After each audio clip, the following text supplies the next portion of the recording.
Bienvenidos a este nuevo episodio del Espacio Digital de Frente con Óscar Ortiz.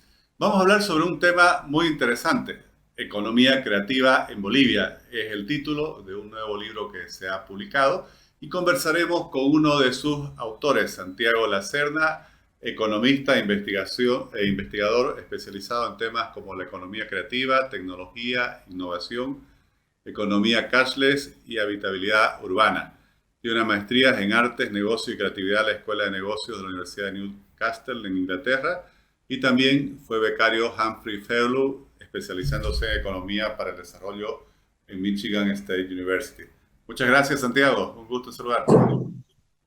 Muchas gracias, Oscar. Un gusto estar aquí. Gracias por tenerme en el programa y yo muy contento de poder hablar de lo que andamos haciendo en economía creativa. Bueno, justamente contanos en qué ha consistido esta investigación, cuál ha sido la motivación para realizarla. Bueno, es un tema que vengo estudiando ya desde mi maestría, hace unos 10 años o más. Eh, Ayuda un poco a vincular. Inicialmente tenía mucha pasión por este tema porque ayudaba a vincular mi pasión por la música. Yo hago también música y la economía que venía estudiando y que me iba bastante bien en la universidad con eso. Y luego me fui dando cuenta que la economía creativa es cada vez una solución más viable para muchos países, para salir de su desarrollo, tener crecimiento económico. En Bolivia en particular, yo creo que es muy importante tirarle bola a esta economía porque ayuda a diversificar nuestra economía, que está tan arraigada en el extractivismo, ¿no? En la trampa del rentismo que le llaman. Eh, Nos dedicamos mucho a buscar el próximo recurso natural, renovable o no renovable, para explotar, esperando que eso nos pueda sacar del subdesarrollo, pero hasta ahora no lo hace y claramente no lo va a hacer por sí solo. Necesitamos diversificar la economía, abrirnos a exportar, abrirnos a emprendimientos, y ahí es donde la economía creativa es clave porque se apoya sobre todo en ideas, en creatividad, en innovación más que en la necesidad de contar con inversión en capital, ¿no? Obviamente sí se requiere inversión en capital, se necesitan inversionistas, pero no es tan alto el umbral para entrar a este tipo de economías, ¿no? Entonces, abarca desde todas las disciplinas, desde artes y culturas, que es lo que más se conoce por economía naranja, pero sirve también para potenciar el software, que es una industria creciente en nuestro país. De hecho, Santa Cruz ocupa bueno, La Paz ocupa el primer lugar en tecnología y Santa Cruz ocupa el segundo lugar.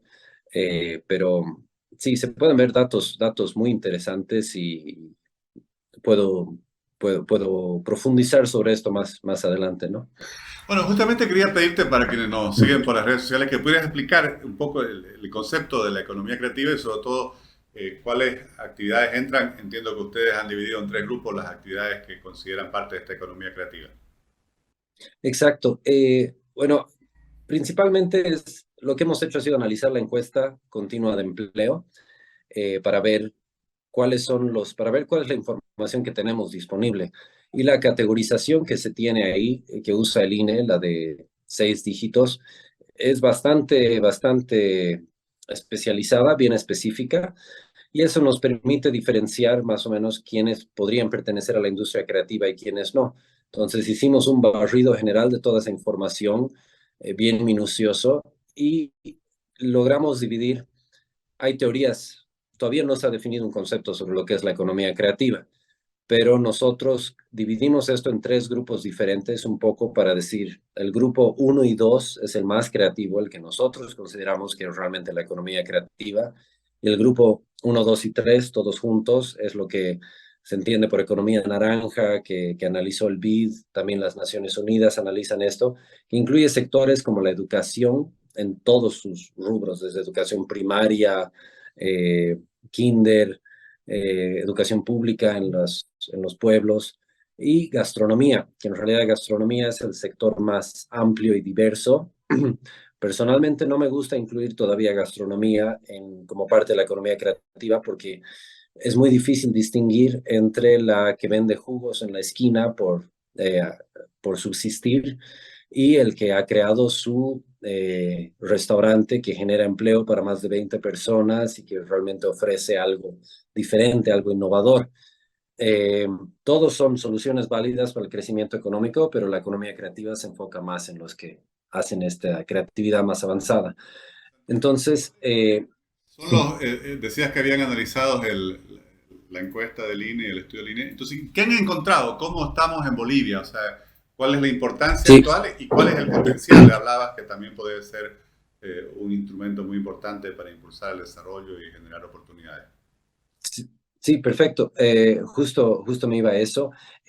Analizando los tres grupos juntos, o sea, el concepto más amplio de economía creativa, tenemos que la población económica, el 21% de la población económicamente activa de Bolivia pertenece o se beneficia de la economía creativa. Esto incluye incluso a los que trabajan como limpiadores en un colegio, por así decirlo, ¿no? O sea, sin el colegio, sin esta actividad económica, no tendría empleo o no trabajaría en eso particularmente. Entonces, eso llega hasta el 21% de los trabajadores bolivianos.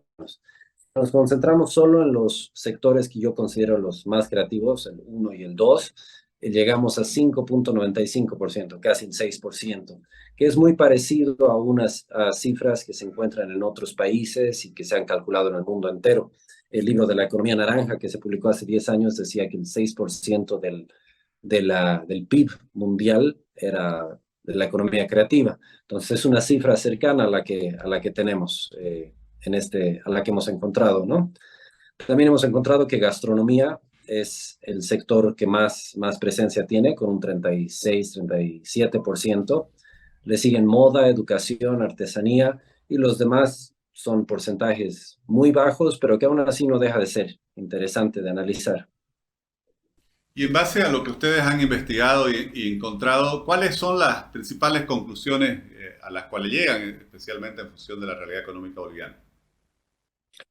Sí, principalmente eso o sea, que es necesario hacer una reforma educativa, ver cómo incentivar la innovación y la creatividad desde las escuelas, desde, desde los casos exitosos que uno puede ver. Por ejemplo, en Cochabamba tenemos particularmente dos colegios muy destacables, que son el San Agustín y el Colegio Laredo. Son colegios bien especializados en distintos temas. Puede que la especialización sea una solución efectivamente en la educación a largo plazo, en el proceso de selección que se realiza para que los alumnos entren a este colegio es algo esencial, ¿no? Entonces, ¿cómo replicamos y cómo expandimos este modelo? También me gusta mucho hablar de los dentistas, por ejemplo.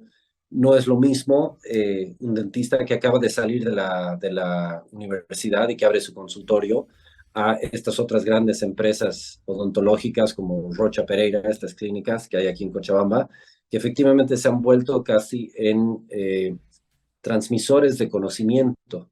Un dentista que pasa por ahí se contagia de toda ese espíritu innovador, creativo, y cuando abre su propio consultorio, ya abre un consultorio diferente. Entonces, hay que observar estos ejemplos y analizarlos para ver cómo podemos expandir y escalar esta innovación y creatividad, ¿no? Eso adicional a lo que mencioné anteriormente sobre la necesidad de facilitar las leyes y las normas para poder hacer empresa en Bolivia, ¿no? Santiago, y pensando en quienes nos están siguiendo y son emprendedores o aspiran a ser emprendedores, algunos en el ámbito digital, en otros emprendimientos, pero que también obviamente puede inscribirse en el concepto de la economía creativa. ¿Qué les recomendarías a estas personas que quieren emprender en el ámbito de la economía creativa? Que no es suficiente tener una buena idea, uno tiene que ser perseverante y continuar y saber cómo ejecutarlo, cómo llevarlo a cabo, ¿no? Eh, cómo traducir tu idea en realidad y seguir con ese tema hasta que sea exitoso. Y también entender que para que una empresa tenga éxito, unas 10 tienen que fallar. Ese no es el número exacto, pero por ahí se va ese análisis, ¿no? Entonces es muy importante que no tengan miedo a intentar, fallar, probar una cosa levemente diferente o seguir intentando en el tema, pero siempre hay que probar, fallar, y es parte del proceso innovador. Y también Bueno, hemos creado una página web, economiacreativa.art, como parte de este proyecto, para que los emprendedores creativos nos podamos juntar todos, reunir, crear una voz para poder discutir estos temas, llevarlos más al plano político y gubernamental, para que se vea la necesidad de que la economía tiene que diversificarse y los emprendedores podemos diversificar, ¿no? O sea, somos la respuesta. Qué bueno, interesantísimo. Me alegro que no Ujú. solo hayan hecho la investigación, sino que estén buscando articular una red y fomentar, por así decir, un movimiento de emprendedores alrededor de la economía creativa. Si alguien quiere leer el estudio, ¿dónde lo puede obtener? Eh, el libro es una coedición con Editorial Plural y donde se vendan libros de la Editorial Plural va a estar este libro. En Cochabamba específicamente tenemos, ahorita ya lo estamos ofreciendo en Cowork Café en el Parque Fidel Anse y recomiendo entrar a la página de la Editorial Plural en Facebook, tienen su propia página, tienen incluso un canal de WhatsApp y ahí está la lista de todas las tiendas donde pueden obtener el libro, ¿no? Muchas gracias, Santiago, y muchas felicidades por esta iniciativa y estoy seguro que vendrán muchas otras en la búsqueda de continuar impulsando la economía creativa y otros desarrollos para los emprendedores. El gusto es todo mío, Oscar. Gracias por tenerme en el programa y estoy a su disposición para lo que necesiten. Qué bueno, muchas gracias. Gracias a ti. Hasta luego.